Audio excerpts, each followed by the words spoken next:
Hello everyone, my name is Chikamune Wada of Kyushu Institute of Technology. I will introduce my laboratory of human function substitution system. First of all, I will introduce myself.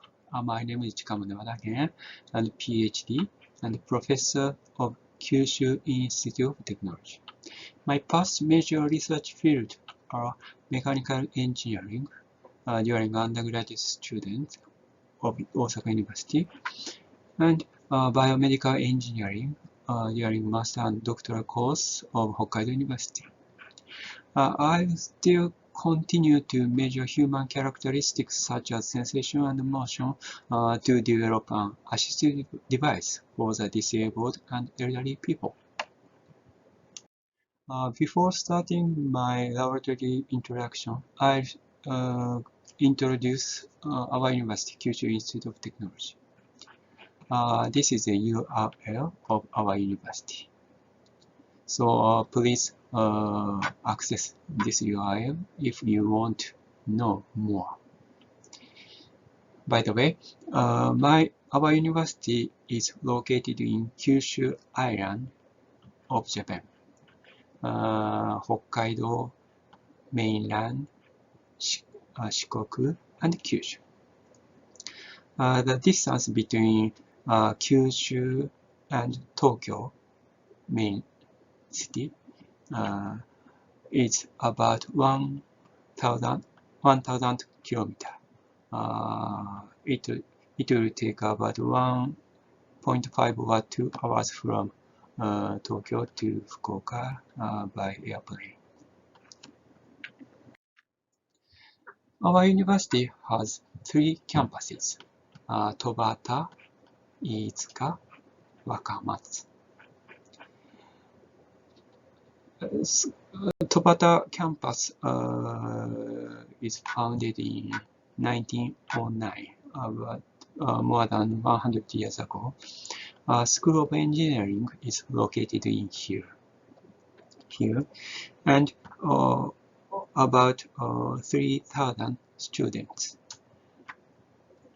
are in this campus.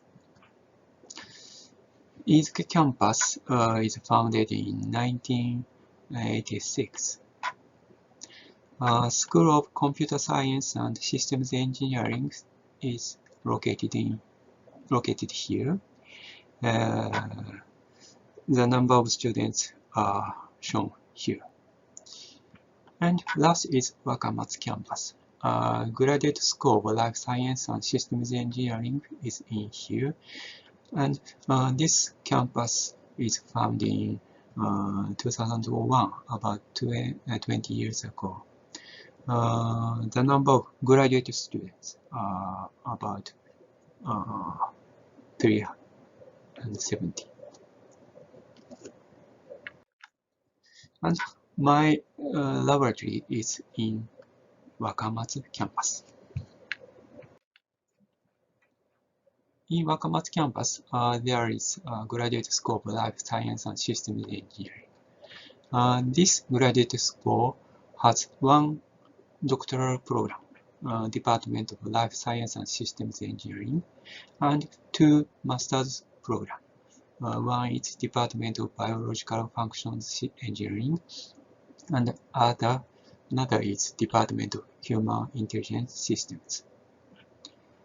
And academic staffs the number of academic staffs are 42. And this is the URL of our graduate school.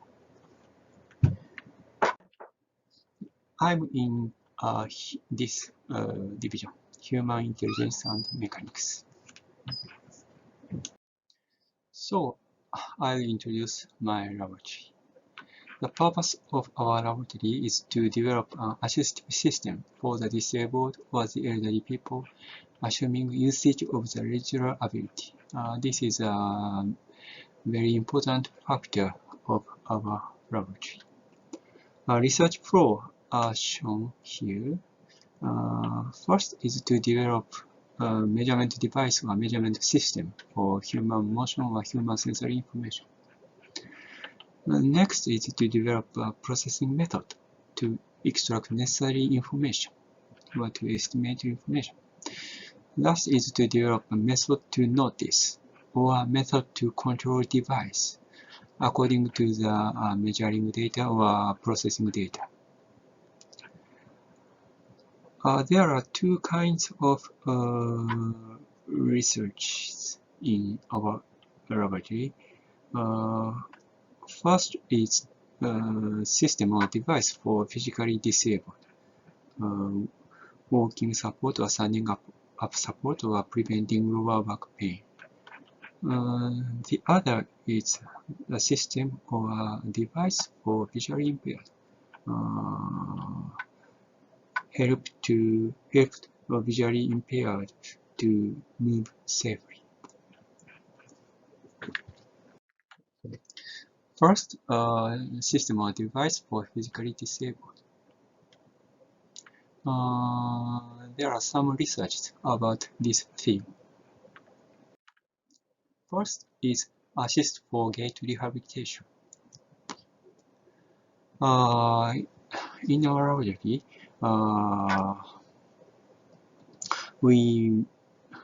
this is a prototype of a shoe type measurement device to measure gait wirelessly. Pressure sensor or ultrasonic sensor or inertial measurement unit (IMU) were put on the shoe to measure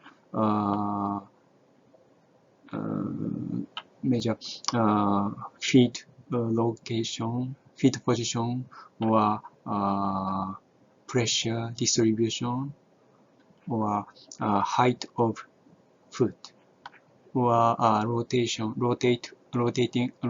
of foot, or something like that.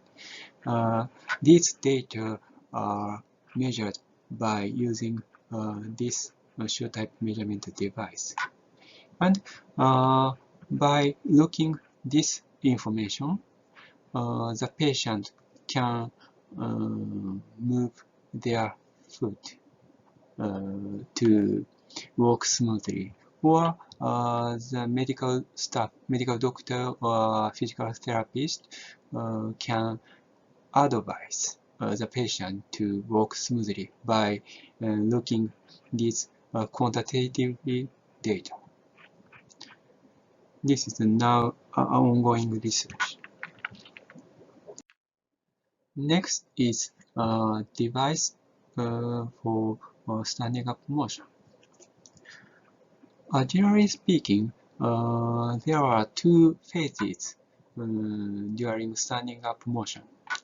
First is extension phase, second is flexion phase. During extension phase, the trunk is moving forward like this. During this phase, center of gravity (COG) is moving under a buttocks, from buttocks to foot, moving forward. After extension phase, to stand up, the people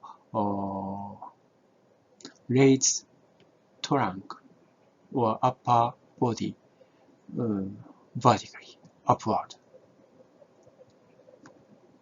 This is a flexion phase. But some of elderly or disabled people cannot perform this phase, extension phase. But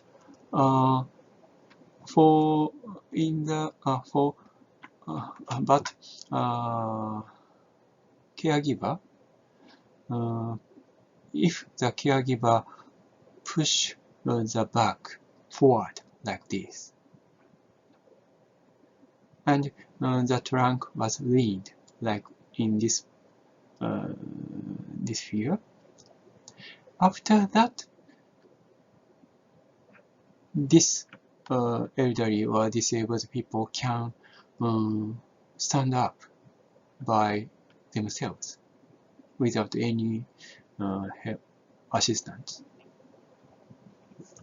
So in our laboratory, we'd like to make a device, assistive device, to support this phase, this extension phase. This is the image of our proposed system. In our, this is the image of our device, proposed system. Inertial measurement unit, IMU, was put on the trunk to measure the motion of trunk. By using this IMU data, body motion data, we are calculated the COG position by using the this kind of equation, mathematical equation. And according to this calculation data, our proposed system will show the result like this. When the trunk was moved forward like this, this bar is moving from left to right like this. This is a Japanese, so sorry for Japanese. This means incline or lean the trunk more forward, a little bit forward. And blue one shows the best timing to raise the trunk upward. This means that please raise the trunk upward. Then the user can stand up by themselves. This is also ongoing research. Next is a device to evaluate amount of physical activity. Evaluating amount of physical activity of the elderly people are very important to maintain or improve their health or improve their quality of life. And also, many elderly people use a cane in daily life. So, in our laboratory, we'd like to develop a cane which can estimate amount of daily physical activity. This is an experimental setup. Inertial measurement unit IMU was put on the top under the handle, near the handle, and it's located in the top of the cane. And also, pressure sensor was put on the top of the cane. By using these data, we recognize motion by using machine learning technique. Walk upstairs, downstairs. The cane user is walking or going upstairs or downstairs or standing up or sitting down or something like that. And also our system measure duration of motion. And by combining these two data, we estimate or evaluate amount of activity of the cane user. Yes. Next is to system to prevent lower back pain. Many caregivers like this have low back pain because of assistance motions such as transfer from wheelchair to bed or something like that. So back pain is occurred. Some assistant motions were proposed for prevention of low back pain, but these motions need long time for training. So it's very difficult to prevent low back pain. So we'd like to develop monitoring and educational system of assistant motion. This is the image of our system. In the first step, measuring assistance motions by wearable sensors. Wearable sensor means IMU, motion, inertial motion measurement, inertial measurement unit, and pressure sensor or something like that. Wearable sensors. And next is to classify assistant motion by using these data. And then our system classifies no problem on low back pain or very critical motion for low back pain. So it's a danger to for low back or something. And our system also inform low load motion to caregivers.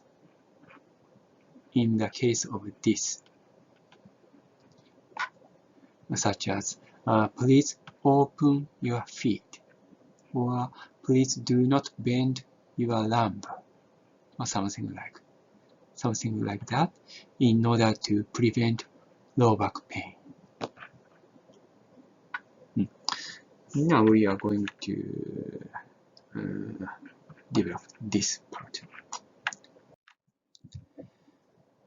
Next is a system or device for visually impaired people. There are some problems when the visually impaired move alone. First is fall from a train platform when the visually impaired turn off tactile tiles accidentally. This is a platform and train. This is a tactile tiles. Accidentally, the visually impaired turn off these tactile tiles. In the worst case, the visually impaired fall down from a home. This is very dangerous. And next is the visually impaired cannot know the color of pedestrian crossing signal.